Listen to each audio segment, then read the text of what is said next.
réseaux sociaux sur le handle Benji Legnard. Mais le faites pas, ça m'angoisse. Petite histoire pour commencer, il y a 2 ans de ça, je fais une soirée en novembre, un peu alcoolisé, puis je rentre chez moi, alors déjà avec mes clés, mes papiers, ma tête, tout va bien. Par contre, le lendemain matin, je me réveille, je peux plus bouger le bras droit, ça me fait super mal. Je me suis endormi dessus. C'est un truc alcoolique qui est connu. C'est, voilà, normalement, on se réveille, on se bouge, et puis bah là, non, je me suis pas réveillé. Donc pendant 2-3 mois, je peux plus bouger le bras. Ça me fait extrêmement mal, donc je fais des efforts pour ne pas utiliser ma souris, parce que de toute façon, chaque mouvement est douloureux. Je m'intéresse un peu à Vim, à la saisie vraiment au clavier, puis en fait, je n'utilise plus que mon clavier. Et c'est pas confortable. Je vous mets une petite citation, parce que ça parle beaucoup d'accessibilité, que j'aime beaucoup cette citation, c'est être valide, c'est temporaire. Un jour ou l'autre, on va tous avoir des problèmes, ça arrive. Donc voilà, moi j'utilise le clavier, puis un jour je vois passer ce modèle-là, le Moonlander, par des influenceurs, Twitch, Twitter, tout ça. Et je fais, ah ouais, pas mal. Ok, un split keyboard ça s'appelle. Par contre, ce modèle-là, il est super cher. Il coûte $300 minimum, 350, sans les options. Donc, plus on veut des options, plus voilà. Moi, je suis un peu radin, j'ai pas envie de mettre un demi-smic là-dedans. Du coup, bon, je garde de côté l'idée, ouais, ces claviers-là, pas mal, puis je creuse, quoi. Donc, je vais vous parler plus précisément dans ce talk, c'est quoi un clavier? Je vais pas vous parler de clavier mécanique, en fait. Ensuite. Je vais vous parler des split keyboards, précisément, et de l'ergonomie des claviers. Comment on peut programmer ces claviers pour être efficace pour faire du dev, et un petit retour d'expérience de mes propres constructions. Allons-y, dans le terrier du lapin blanc.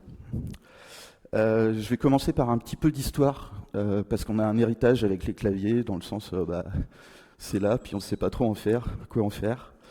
Quand on pense à l'histoire des claviers, le premier truc moi, que j'ai trouvé, c'est le télégraphe.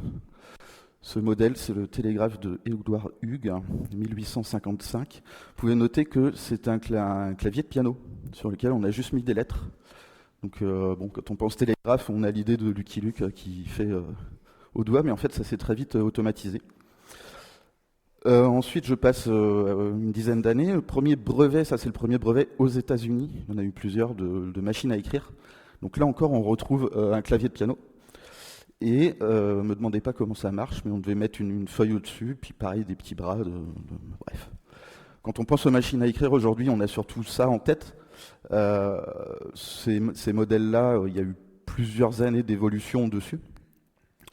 De cette époque-là, donc le 19e siècle, là, on a gardé la disposition des touches en décalé, parce qu'il fallait que les bras mécaniques passent en dessous de la rangée du dessus pour aller taper sur la feuille.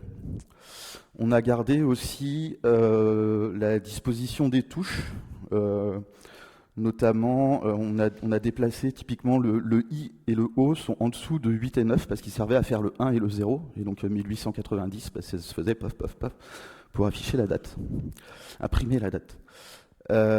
Donc plein d'années d'évolution et on sont venus à faire le QWERTY qu'on connaît, l'AZERTY pour nous, et ça a très peu changé depuis. À noter que de cette époque-là, il y a aussi le principe de la touche Shift, ou d'une touche qui permettait de faire d'autres caractères, de faire plusieurs caractères par touche. Une cinquantaine, centaine d'années plus loin, les débuts de l'informatique, quand un ordinateur faisait la taille d'une pièce, il y a ce qu'on appelle un téléscripteur. Ça avait l'avantage à la fois d'imprimer sur une feuille pour avoir le retour direct de ce qu'on faisait, d'imprimer aussi sur la gauche, ça devait être des cartes à trous, quoi. Et ça s'appelle en anglais un télétype. TTY, si vous faites un peu d'Unix, Linux, ça doit vous parler. J'avance encore dans le temps. Ce modèle-là, donc là, on est passé à des ordinateurs de la taille qu'on connaît aujourd'hui, qui rentrent dans les foyers. Celui-là, il est notable parce que c'est le premier qui a utilisé les touches HJKL pour faire les flèches directionnelles. C'est encore resté dans pas mal de logiciels Unix aujourd'hui. J'avance encore plein d'années. Globalisation, industrialisation à mort de ces claviers. on est passé sur des claviers à membrane. Donc à l'intérieur, en fait, il n'y a rien de mécanique. Il y a des petites bulles de plastique sur lesquelles, quand vous appuyez, ça fait un contact électrique.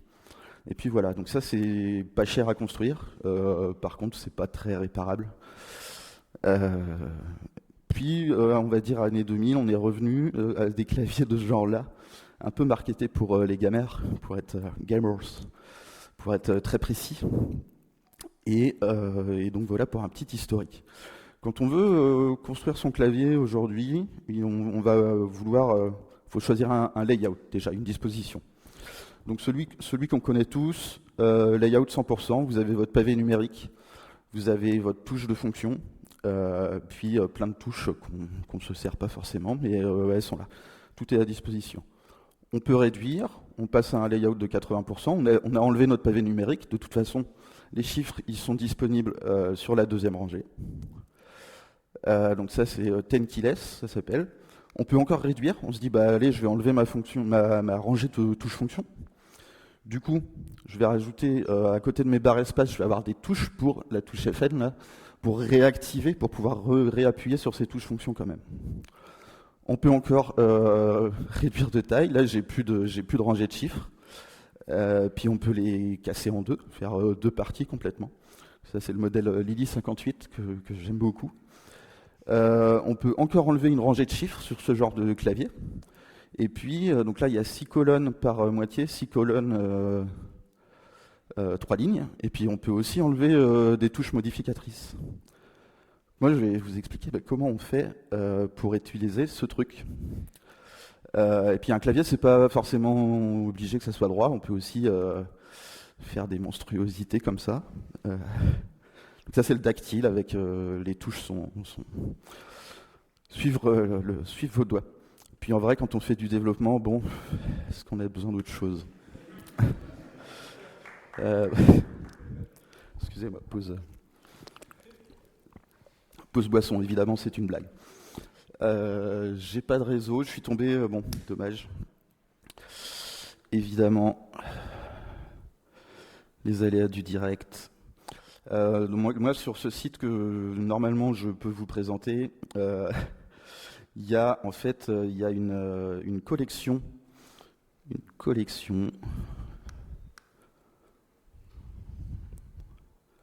Voilà, ça va charger. Ça va charger. Une belle collection de claviers split à construire soi-même. Donc moi je tombe là-dessus et je fais quoi? C'est fou. Et en fait chaque lien va vers un dépôt GitHub avec les plans des circuits imprimés, le bill of materials de tout ce qu'il faut pour construire soi-même son clavier. Et donc je fais allez ok, allons-y quoi. Et donc vous pouvez retrouver ce site à cette adresse. Pourquoi ces claviers-là sont bien? C'est parce qu'en fait, ils sont ergonomiques. Il faut qu'on parle vite fait de l'ergonomie d'un clavier. C'est quoi l'ergonomie? Il y a plusieurs définitions. Celle qui nous intéresse, c'est adapter notre environnement de travail, nos outils, notre matériel à notre corps, à nos besoins. Quand on parle d'ergonomie d'un poste de travail d'un ordinateur, on va vous dire mettez les écrans à bonne hauteur et il y a un bon fauteuil. Par contre, on met très peu de choses sur les claviers. Ah si, petit truc, les poignets bien droits, bien alignés. Pourquoi c'est important d'avoir un poste de travail ergonomique? C'est que niveau santé, il y a des maladies de plus en plus fréquentes et reconnues. Les troubles musculo-squelettiques, c'est en augmentation constante. Et donc on pense souvent de cette maladie au travail à la chaîne, caissière en supermarché, à l'usine, etc. Mais ça touche aussi les informaticiens, notamment sur tout ce qui est poignet, droit et articulation. C'est causé par quoi cette maladie? Par des contraintes sur le corps et donc des mouvements qui ne sont pas naturels. L'ergonomie, ça va être de faire en sorte que tous vos mouvements soient le plus naturels possible pour éviter les TMS. Une petite source, amélie.fr. Donc sur un clavier, qu'est-ce qu'on peut faire déjà? On peut oublier l'option de stagger, de décalage entre les lignes. Et du coup, pour passer d'une touche de verticale, on ne va pas faire des mouvements de doigts qui bougent dans tous les sens. Ça, c'est le principe de se dire mon clavier il va être ortholinéaire. chaque touche est de la même taille et tout est aligné sur une grille. Ça, c'est le modèle Planck. Donc c'est aligné verticalement, horizontalement. La deuxième chose, c'est qu'en fait, nos doigts, quand on les met comme ça, ils font pas une ligne droite. Donc on peut redécaler les touches, mais là plutôt verticalement, pour que ça suive bien la courbure de nos doigts. À noter que sur ces claviers-là, vous avez aussi deux grappes de pouces, ça s'appelle. Vous avez 4 touches pour vos pouces, qui vont être beaucoup. Du coup, vous allez beaucoup plus utiliser vos pouces que sur un clavier standard, où généralement, vous allez juste taper sur la barre espace avec vos pouces, quoi. Pour améliorer l'ergonomie, on peut aussi incliner son clavier. Ça, c'est parce que si vous prenez vos mains et que vous les mettez comme ça, c'est pareil, c'est pas rectiligne, l'alignement est pas... Et faire en sorte de remettre sa main à plat, ça fait que le poignet se tord un petit peu. Donc on peut incliner tenting dans un sens et puis aussi tilt, donc selon l'inclinaison verticale ou horizontale de la chose. Pourquoi on va vouloir découper un clavier? Donc toujours pour l'ergonomie, c'est que ça va relâcher énormément de pression sur les épaules, de tension, on va dire. Quand je suis sur un clavier normal, en fait, je vais être comme ça, quoi. Donc, les conseils qu'on donne souvent, c'est éviter de faire de la torsion des poignets. Et puis, mais sur un clavier normal, si je veux pas tordre mes poignets, je vais être comme ça tout le temps, quoi. C'est pas pratique. Donc, le séparer en deux parties, ça va permettre d'être vraiment une position naturelle, quoi, le plus naturel possible. Il y a une chose à connaître aussi quand on parle de clavier, de dactylographie et d'efficacité avec un clavier, c'est le principe de la home row. La home row, c'est la ligne sur laquelle vous allez reposer vos doigts naturellement. Donc c'est là-dessus. D'ailleurs, sur la plupart des claviers, vous avez un petit bumper physique que vous pouvez sentir sur les touches F et J. C'est censé être là que vous reposez vos index. Que vous dire d'autre là-dessus? Plus une lettre est proche de la home row, plus elle va être facile à atteindre. Qu'est-ce que ça veut dire quand on fait du code? Je vous laisse réfléchir. Mes caractères un petit peu spéciaux, ils ne sont pas sur la home row. Et il faut que j'aille faire des manipulations. Il y a eu très vite, alors pareil, encore là on est sur un QWERTY, il y a eu très vite des choix possibles et des gens qui se sont dit avec l'informatique, Dvorak c'était même à l'époque des machines à écrire, de se dire on va mettre sur la home row les lettres les plus usuelles dans notre langage, ce qui fait que pour certains langages vous avez le Dvorak ou d'autres. En français on a le Bepo, on a dit ok on va mettre les lettres plus usuelles en français au milieu.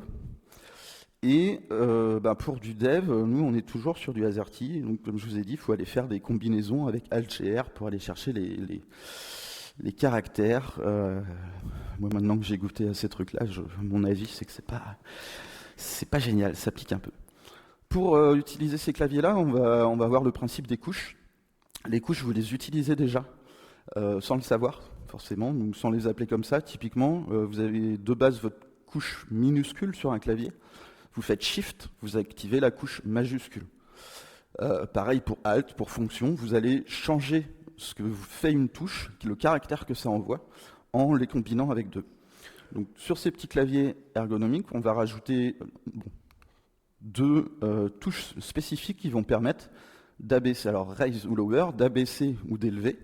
Alors ce qui est vachement bien, c'est que du coup ça vous fait une espèce d'image mentale en 3D, de se dire ok, j'ai ma couche de base, j'ai la couche qui est en dessous et la couche qui est au-dessus.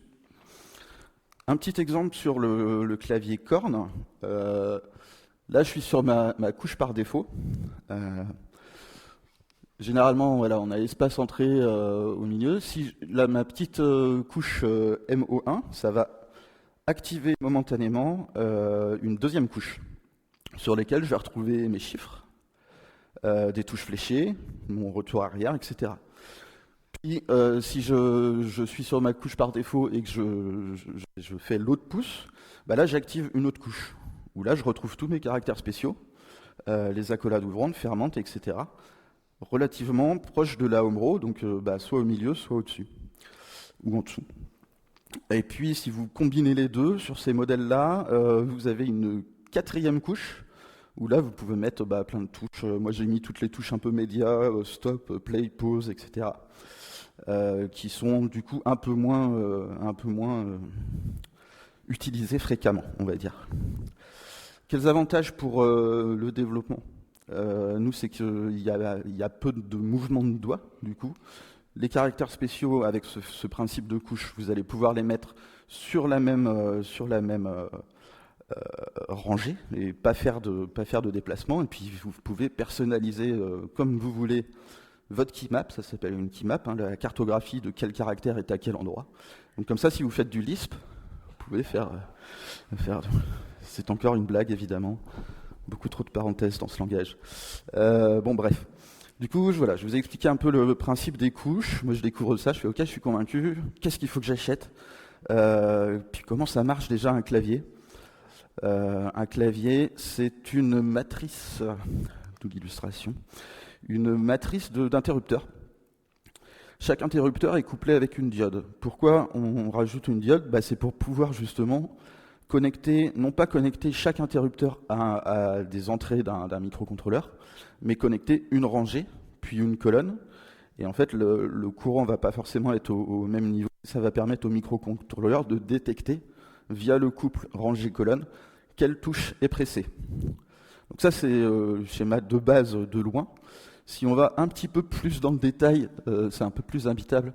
Mais à noter qu'en haut, je retrouve, c'est sur juste une moitié, ça. J'ai mon gros microcontrôleur, là. J'ai ma matrice d'interrupteurs plus les touches. Et puis là, tout ce bordel-là, c'est des LED électroluminescentes. Pourquoi? Donc si vous voulez pas vous embêter à souder des trucs, mettez pas de LED, hein, puis c'est galère. Bref, on peut acheter un clavier en kit comme ça, à fabriquer soi-même. De quoi c'est composé? Vous allez avoir une plaque du dessus, sur laquelle vous allez mettre vos interrupteurs, vos switches. Entre les deux, vous avez le circuit imprimé. Le circuit imprimé, c'est là, ça va vous éviter de tout câbler à la main, même si vous pouvez tout câbler à la main si vous voulez. Une plaque en bas, et éventuellement des petits bumpers pour pas que ça dérape, et puis des espaceurs entre les deux qu'on va visser, et puis voilà, grosso modo. Quand vous avez acheté un kit en ligne aujourd'hui pour faire ça, vous avez à peu près tout ça. Bon, bref. Chose importante, donc le circuit imprimé, moi je vous ai dit que là tous les sites qu'il y avait dans ma galerie, ils vont vers des dépôts GitHub où il y a des fichiers KiCad. Donc, KiCad, c'est un logiciel open source pour faire de la conception de circuits imprimés. Et vous pouvez les télécharger, les exporter pour les envoyer à un fabricant de circuits imprimés si vous voulez. J'ai pris cet exemple-là parce qu'en fait, lui, il est assez intelligent. Enfin, assez intelligent. Il est assez avancé dans le sens où en fait, il n'y a qu'un seul circuit imprimé pour les deux parties. Donc, si vous le retournez, selon le sens, il y a les circuits pour la partie gauche et pour la partie droite. D'où le fait qu'il y ait deux petites rangées de pins là, et que toutes les entrées pour mettre les interrupteurs sont symétriques.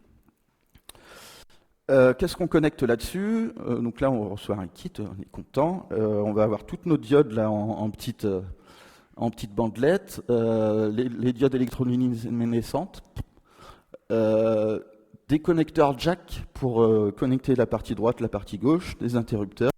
Et là-dedans, c'est les microcontrôleurs, donc le cerveau de votre clavier. Microcontrôleur, le cerveau de votre clavier, je viens de le dire. Par-dessus ça, alors ça c'est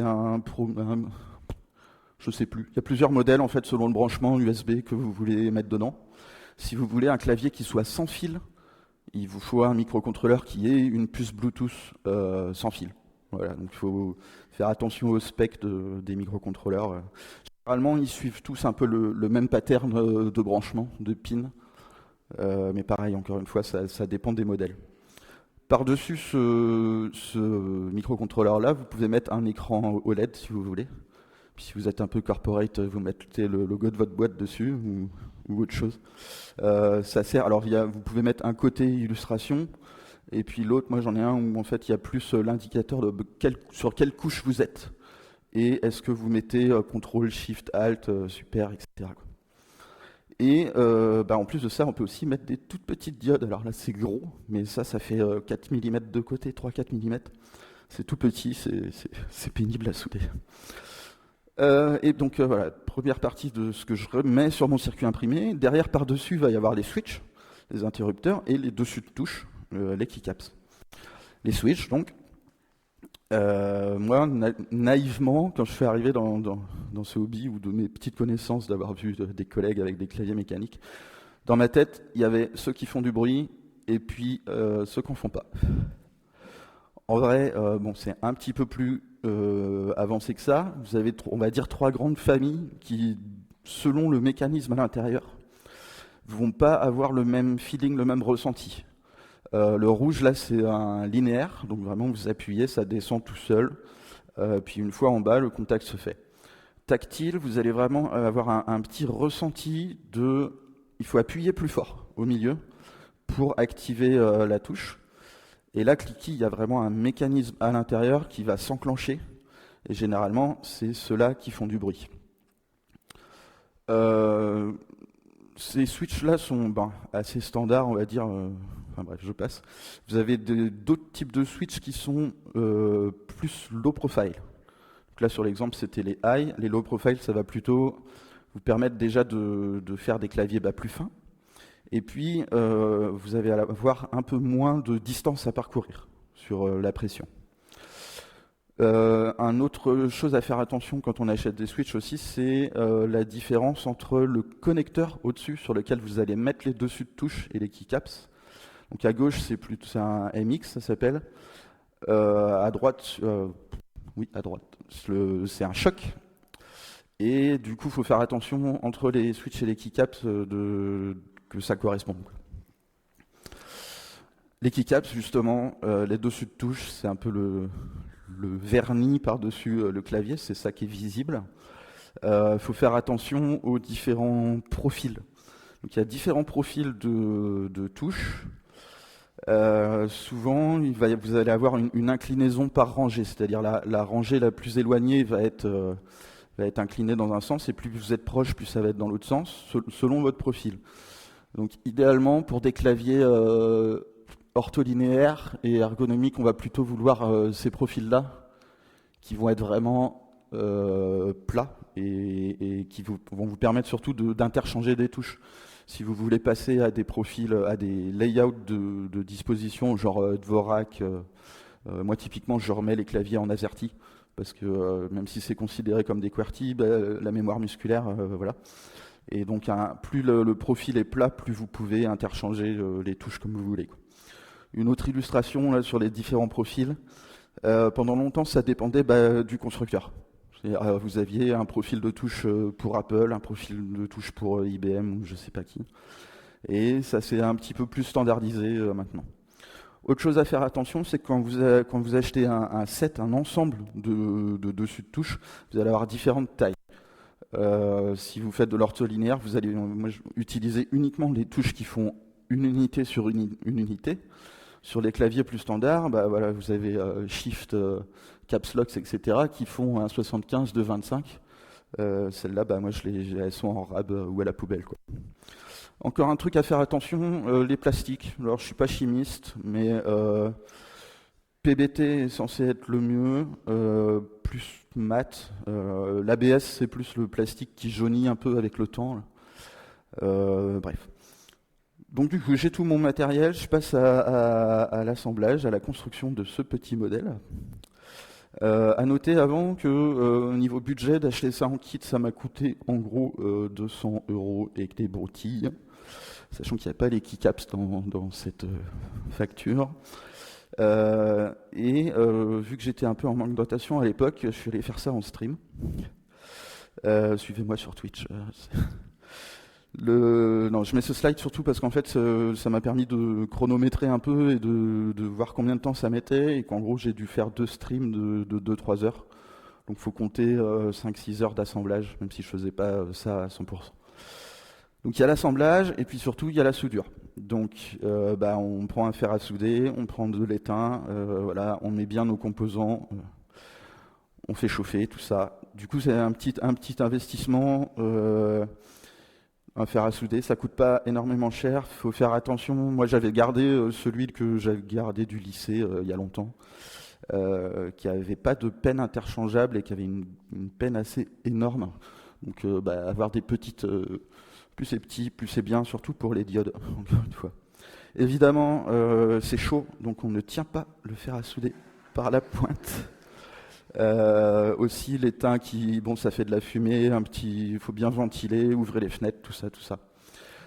Selon le type de composant, bon, c'est plus ou moins facile à souder. Typiquement, sur la gauche, là, j'ai un composant traversant. Donc toutes mes diodes étaient comme ça. Et puis, les diodes électroluminescentes, encore elles, c'était plutôt, il faut pour la partie composant à contact, là c'est un peu plus pénible, il faut mettre de l'étain avant, refaire chauffer, etc., etc. Ou mieux, si vous avez une station à souder à air chaud, vous n'avez plus de problème pour souder ces trucs-là, c'est vraiment trop bien. Petit truc pour faire attention, la position des pattes. Moi j'avais suivi le guide un peu aveuglement au début, en mode pliez bien les pattes. Quand vous soudez, il faut relever les pattes, sinon ça fait des gros pâtés pas propres. Donc quelques moments plus tard, j'ai presque fini mon build, parce que maintenant, il va falloir le programmer. Donc comment on programme son clavier? On va flasher nos microcontrôleurs, on va mettre un petit programme dedans. Ce programme, ce firmware, il y a plusieurs... c'est open source encore, il y a plusieurs choix possibles. Un des plus répandus que je vais vous présenter aujourd'hui, c'est QMK. Il y en a d'autres sur lesquels je ne vais pas m'étendre. Donc quand vous allez programmer votre clavier, ce que vous allez faire, c'est vous allez faire votre keymap. Keymap, c'est un fichier JSON, si vous ne voulez pas aller plus loin. Un fichier de règles dans lequel, en gros, c'est constante égale valeur, dans lequel vous allez pouvoir activer certaines fonctionnalités du firmware. QMK, il propose un petit outil en ligne qui est plutôt pas mal, qui vous permet en fait de faire du drag and drop. Donc là, vous retrouvez la disposition du Lily 58, et puis moi, typiquement, si je veux le repasser en AZERTY grossièrement, on va dire que je fais un truc comme ça. Et puis vous retrouvez vos différentes couches ici à gauche. Et quand vous avez fini, vous êtes content, vous sortez un répertoire, un fichier JSON avec ça, et vous pouvez vous le mettez dans QMK, un petit répertoire avec votre fichier JSON, et c'est une commande make généralement, selon le microcontrôleur. Donc make votre keymap flash et c'est bon. Dans les touches disponibles en dessous, donc on va avoir tout ce qu'il y a de disponible sur un clavier standard.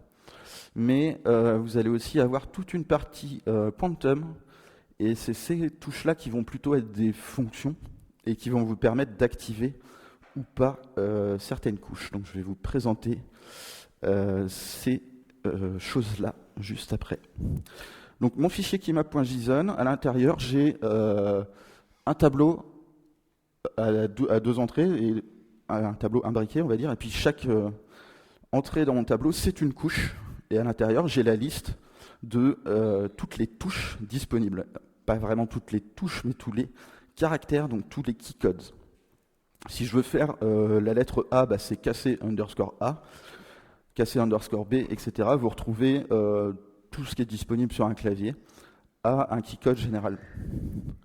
Il y en a beaucoup. Enfin, c'est ce que je vous ai présenté en dessous là, dans le configurateur. En plus de ça, on va avoir des fonctions. Donc les fonctions, ça va vous permettre soit d'activer, on en a vu là sur les touches de pouce pour raise et lower, vous aviez MO1, MO2, d'activer momentanément une couche. Vous pouvez activer définitivement, non mais momentanément, ça veut dire qu'il faut que vous restiez appuyé sur MO pour que ça s'active. Et puis voilà.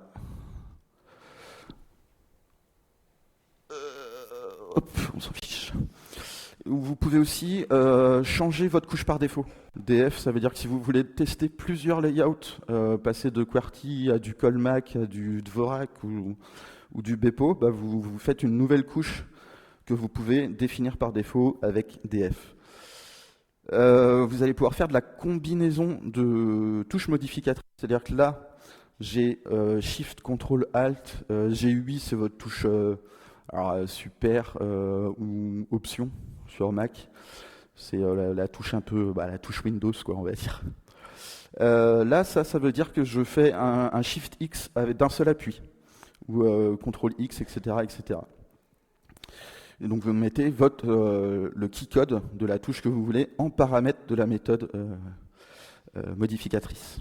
Vous pouvez combiner plusieurs touches modificatrices. Donc là, RSA, ça va être Shift Alt, mais ça va être CTRL Shift Alt, etc. Hyper, là, c'est CTRL Shift Alt Super X. Donc vous pouvez faire en gros, vous avez des applications avec des raccourcis hyper pénibles à taper, vous pouvez faire votre clavier qui aura juste d'une pression, vous ferez ces combinaisons-là. Ensuite, une autre chose assez pas mal qu'on peut faire, c'est de dire mes touches modificatrices, Shift, CTRL, Alt, je vais les assigner à... quand je reste appuyé dessus, ça va être une touche modificatrice. Si je tape très rapidement, ça va être mon keycode que j'ai passé en paramètre. Donc ça, c'est ce qui permet de ne pas avoir de touche CTRL, SHIFT, etc. parce que c'est nos touches où il y a des lettres généralement qui vont devenir des touches modificatrices. Il y a encore d'autres fonctionnalités. La tap dance, c'est de se dire si je fais un tap, c'est un caractère, 2 tapes rapides, c'est un autre caractère, 3 tapes encore, vous voyez le principe. Bref, donc ça c'est comment on programme tout ça. Mes builds, parce que quand j'ai fait cette présentation, j'en avais construit qu'un, depuis ça a un peu dégénéré. Et puis surtout, tout est open source, donc si vous voulez le Lily 58, pareil, vous pouvez aller regarder, récupérer les PCB, etc. Lily 58, je l'aimais tellement que j'en ai construit 2, ça c'est le deuxième. Le Korn, là, c'est un peu le même principe, mais on a une touche de grappe 2 pouces en moins et on n'a pas de ligne de chiffres. Celui-là est très populaire et très répandu. Là, je suis allé un peu trop loin dans les diodes. Bref.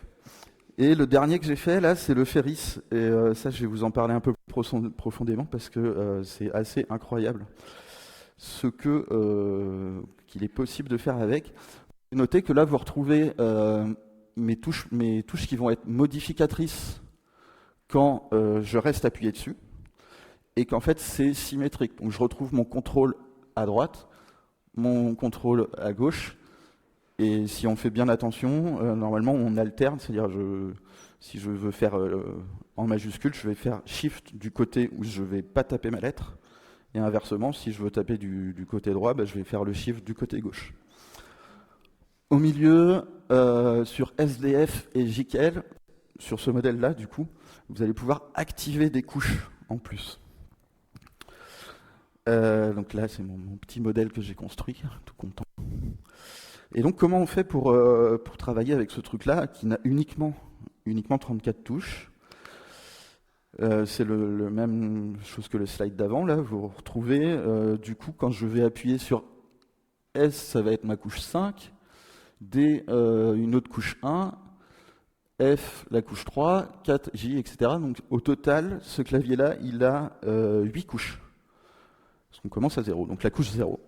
C'est celle par défaut qui est là. Ce qui est assez intéressant et qui, moi, m'a un peu étonné, c'est qu'en fait, c'est très symétrique et c'est très logique.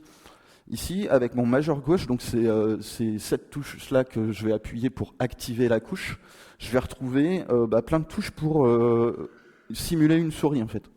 Donc en fait, je peux ne pas utiliser de souris du tout, s'il y a besoin de faire un clic droit quelque part, etc. Majeur gauche, ça m'active cette couche-là, avec des options sur la gauche, juste pour faire joli, quoi. Activer les LED, changer les couleurs des LED, etc. De l'autre côté, avec mon majeur droit, sur la touche K, je peux activer une couche avec des touches fléchées. Donc de la même manière que pour Shift, à chaque fois c'est assez logique, c'est-à-dire que vous allez activer une couche avec une main d'un côté, et c'est de l'autre côté que vous allez pouvoir avoir le plus de choses disponibles. Et pareil, vous pouvez aussi avoir quelques caractères disponibles là sur la gauche, mais du coup c'est très naturel parce que c'est les 3 doigts qui vous restent en fait. Là c'est avec l'index, puis c'est juste les 3 doigts sur la home row, sur la partie gauche. Et c'est symétrique, donc là j'ai tous mes symboles, Et si j'active une autre couche avec l'index droit, j'ai deux symboles. Pareil, il y a une sorte de logique que je trouve assez géniale, c'est-à-dire que toutes mes ouvertures de parenthèses de chevrons, elles sont alignées. Et donc il suffit juste voilà. Une fois qu'on a mémorisé ces keymap-là, c'est assez fou parce que il y a eu très très peu de mouvements, il suffit d'activer à gauche, boum, il suffit je sais pas comment vous le dire, mais très naturel. Il reste encore des couches. Là, avec l'annulaire, donc la touche F, je vais activer toutes mes touches fonctions. Et alors, chaque fois que vous avez un petit triangle, c'est qu'en fait, ça rend disponible la couche par défaut ou la couche en dessous. Ce qui fait que je peux faire typiquement, j'ai aussi une combinaison de CTRL-ALT, mais tous les logiciels où il n'y a pas d'équivalent, il faut aller faire des Alt F2, des Shift Alt F6, IntelliJ, ça encore, bref. C'est possible. Et de la même manière, c'est logique, l'annulaire droit, il va m'activer une couche sur laquelle je vais retrouver mon pavé numérique à gauche. Dernière couche qui reste, ça je l'appelle la couche Vim. En fait, elle est activée avec votre pouce droit, et vous allez retrouver mon caractère échappe pour rentrer mes commandes, mes deux petits points, etc. Le point d'exclamation pour forcer les choses. Et voilà pour toutes ces couches. Moi, j'ai mis du temps à découvrir cette keymap-là, mais du coup, j'ai reporté toutes les positions de caractères sur les autres claviers parce que je la trouve trop efficace en fait. Trop bien. Quelques problèmes rencontrés, tout ça en me mettant à ces claviers, ces splits. Le CCDI déjà. Faut savoir que c'est des claviers qui sont QWERTY. Donc si vous ne faites pas de trick, alors au début je me suis dit je vais programmer le CCDI sur une touche. En fait non, le mieux à faire c'est d'utiliser le layout US International with Dead Keys, il s'appelle celui-là, donc avec touche morte. Touche morte, c'est quoi typiquement l'accent circonflexe sur un AZERTY. C'est-à-dire vous le tapez, si vous faites rien derrière, vous n'avez pas de caractère. Il faut soit faire espace pour avoir votre accent circonflexe, soit une touche de caractère pour l'accentuer. Ce qui fait que là, c'est mon backtick qui va me faire mon accent grave ou aigu. Pareil, l'apostrophe de l'autre côté. Et moi, je les ai un peu disposés qui font que c'est pareil, c'est symétrique, c'est logique. Si je veux faire un accent grave, c'est un doigt à droite, un accent aigu, c'est l'autre doigt à gauche, etc. Donc le layout US Intel with Dead Keys, c'est au niveau de votre système d'exploitation qui va comprendre ça. Votre clavier, il va envoyer des touches, et c'est le système d'exploitation qui va comprendre que, ok, en fait, c'est ce layout. Gardez une touche Alt-GR, parce que ce layout US international, il y a énormément de caractères spéciaux, typiquement le OE, le CCD du coup, tout ce qui est langue européenne avec j'ai oublié le S allemand, là, bref. Autre problème, passer d'AZERTY en QWERTY, du coup moi le temps de passer à ces trucs-là, au début on n'est pas trop à l'aise. Donc je voulais un moyen quand même de repasser sur un AZERTY. Le principe, c'est de dire encore côté système d'exploitation, de dire j'ai deux layouts de clavier et je veux pouvoir changer de l'un à l'autre. Donc moi j'ai deux claviers, soit français AZERTY, soit international, ISO US international avec touche morte. Et puis on peut passer de l'un à l'autre avec des raccourcis qui généralement, ce qui est bien, c'est que c'est les mêmes sur AZERTY ou QWERTY. Une chose compliquée, ça a été de changer ses habitudes. C'est compliqué quand on est habitué, en fait, quand on a une mémoire musculaire de clavier. Il faut se forcer un peu à changer les choses. Moi, le plus compliqué quand on est sur un split, c'est que on a tendance à vouloir aller avec les doigts de la main gauche, taper des lettres qui sont à droite. Donc sur un clavier normal, vous pouvez aller taper... faire des croisements comme vous voulez, n'importe comment. Sur cela, c'est pas possible. Donc c'est un petit temps de réapprentissage. Ça, moi, au bout d'une semaine, c'était parti. Mais la première semaine, elle pique un peu. Ce que j'ai appris surtout, alors déjà, c'est pas insurmontable. Il suffit de s'entraîner, de pratiquer. Surtout, moi, ce que j'ai appris, c'est que je savais pas taper sur un clavier. C'est que je tapais, ouais, mais en fait, tout le monde, si on n'a pas fait un peu d'effort, on n'a pas eu de cours de dactylographie. Ça, typiquement, c'est ce qu'on apprend quand on vous apprend à bien taper sur un clavier. Il y a des cours de dactylographie. C'est de se dire, chaque doigt a une colonne. Et pour être efficace encore, hein, on évite d'utiliser des doigts qui ne sont pas bien attribués sur les bonnes colonnes. L'intérêt de vraiment, du coup, moi, à un moment, j'ai atteint un plateau. Quoi, je me disais, mais pourquoi je pense, enfin, c'est tellement fantastique. Pourquoi je bloque toujours à 40 mots par minute Eh ben, parce que je ne savais pas taper. Il y a pas mal de sites en ligne qui vous permettent de réapprendre un peu. Typing Club, alors c'est à destination des enfants. Il y a des petits exos avec des personnages qui sautent sur des ballons, mais ça vous force, ça vous montre quel doigt utiliser à chaque fois, et ça vous force du coup à réapprendre un peu et à bien attribuer certaines lettres à certains doigts. Et voilà. En entraînement encore, un autre site qui est pas mal, c'est Monkey Type. Celui-là, je l'aime beaucoup parce que non seulement donc ça vous met des lettres, des paragraphes de mots à taper, puis à la fin, une fois que au bout de 30 secondes, 15 secondes, c'est réglable, ça vous donne typiquement un graphe avec voilà sur quel caractère tu t'es planté, quelle vitesse tu avais à tel moment. Voilà, ça vous donne à la fois la précision et la vitesse. Ça devait être la première semaine où je l'avais. Je suis à 13 mots par minute, ce qui est un peu misérable, frustrant, on va dire.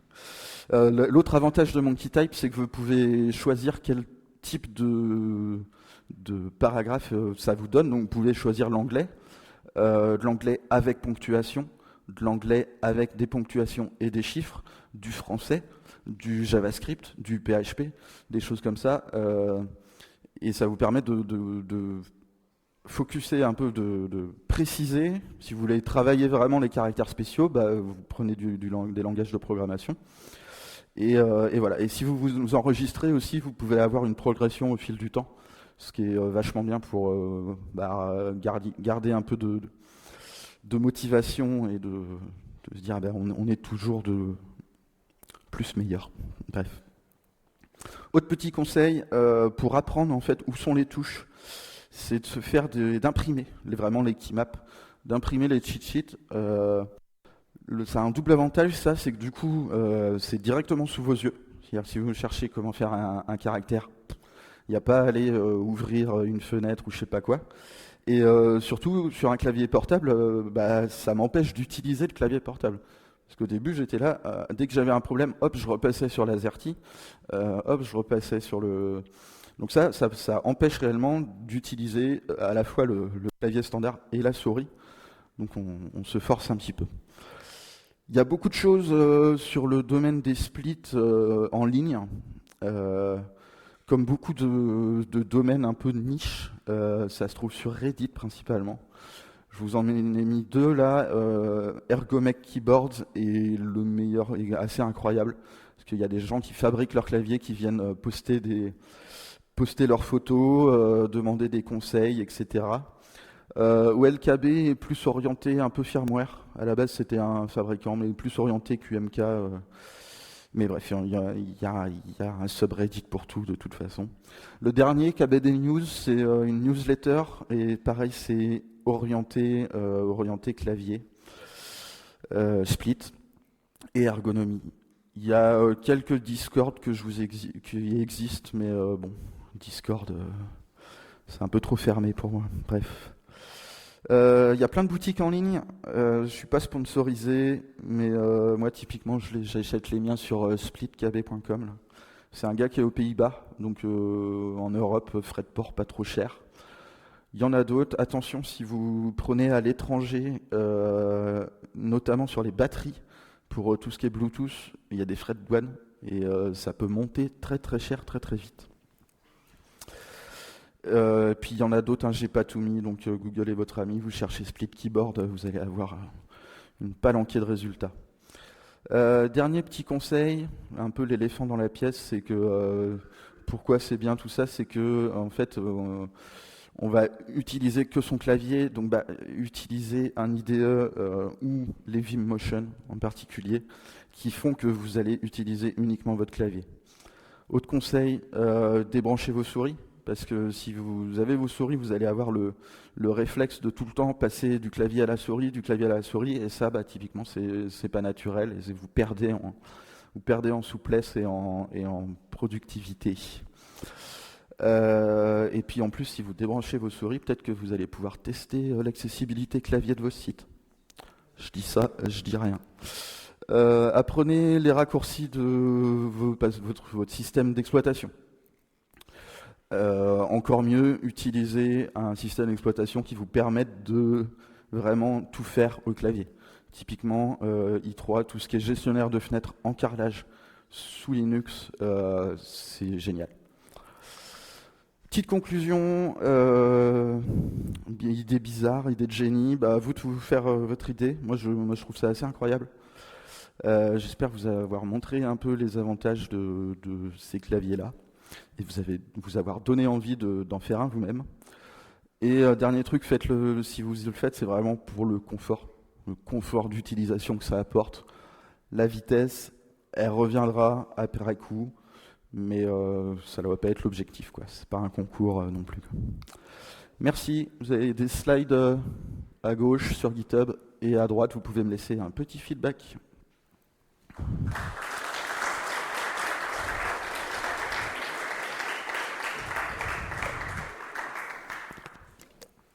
Je vais avoir 1 minute pour les questions. Si vous voulez, sinon on se retrouve dehors. Puis j'ai quelques modèles là pour les plus curieux si vous voulez tester, le temps que je m'en aille.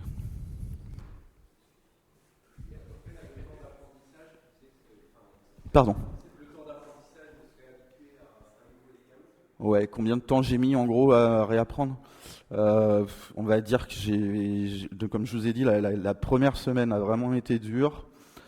Au bout de 3 semaines, je l'utilisais constamment.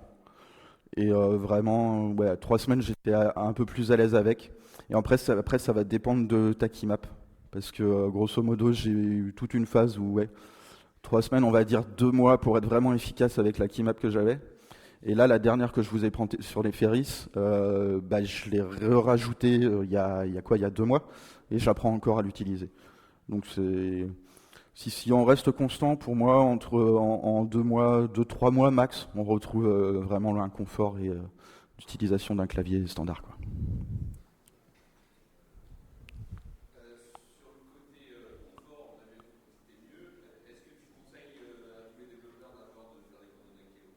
Est-ce que je conseille d'avoir? Ouais, même sans split keyboard, franchement. Est-ce que je conseille de prendre des cours de dactylo pour utiliser un clavier? Ouais, complètement. Même sans split keyboard, ça apporte beaucoup de précision surtout. Si on se rend compte que quand tu utilises un clavier sans vraiment avoir appris, on est toujours soit avec les index à faire des mouvements tout le temps. Et vraiment la dactylo, c'est un confort de... En fait, c'est surtout qu'il n'y a plus besoin de regarder son clavier. À un moment où tu as tout dans la mémoire musculaire de tes doigts, c'est super efficace.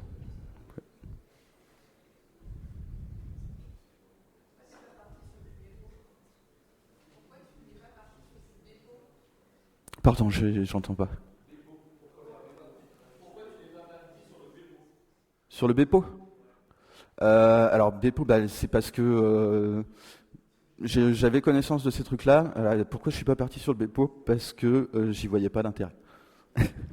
Vraiment, j'y voyais pas d'intérêt. Je sais utiliser un AZERTY. Et vraiment, j'ai plus gagné avec le fait d'avoir des couches dédiées pour les caractères spéciaux que de changer toute la disposition. Un truc à savoir aussi, c'est que moi, typiquement, je les ai mis en AZERTY pour garder la mémoire musculaire. J'ai des collègues, d'ex-collègues qui sont passés sur, alors je sais plus, Colmac, je crois, où là, c'est vraiment tout, ça ressemble plus du tout à la disposition qu'on connaît, et c'est beaucoup plus dur. C'est beaucoup plus dur parce qu'il faut réapprendre complètement la chose, quoi. Là, moi, j'ai eu un moment où, bon, faut réapprendre à utiliser les bonnes touches, mais je savais déjà où étaient les touches au final, quoi.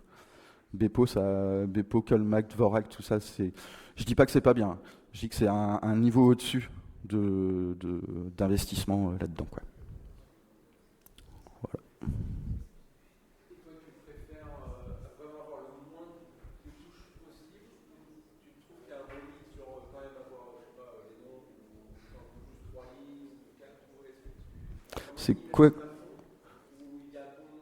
Alors, c'est quoi ce que je préfère entre avoir 3 lignes, 4 lignes, la quantité de touches? Moi, pour commencer, les modèles à 4 lignes sont vachement bien parce que vous n'avez pas à apprendre, typiquement pour aller chercher votre rangée de chiffres ou votre rangée de caractères spéciaux. Bah, sur QWERTY, elles sont disponibles, elles sont visibles sur la première ligne. Et avoir les choses des deux côtés, c'est confortable de ne pas être complètement perdu. Moi, ça a vraiment été progressif de passer, de se dire, ok, je sais utiliser ce modèle à 4 lignes, 6 colonnes. Je vais essayer de passer à 3 lignes, 6 colonnes, et puis je vais essayer de passer à 34 touches, quoi. Et en fait, ça se fait. Par contre, il faut vraiment garder, c'est comme tout apprentissage, il y a une progression, quoi. Je ne recommanderais pas de passer tout de suite sur un clavier de 34 touches. Vous allez avoir beaucoup de mal, quoi. C'est vraiment progressif. Il faut y aller progressivement, étape par étape, et puis on y arrive, quoi. Voilà. S'il n'y a pas d'autres questions, on va pouvoir clôturer. Merci.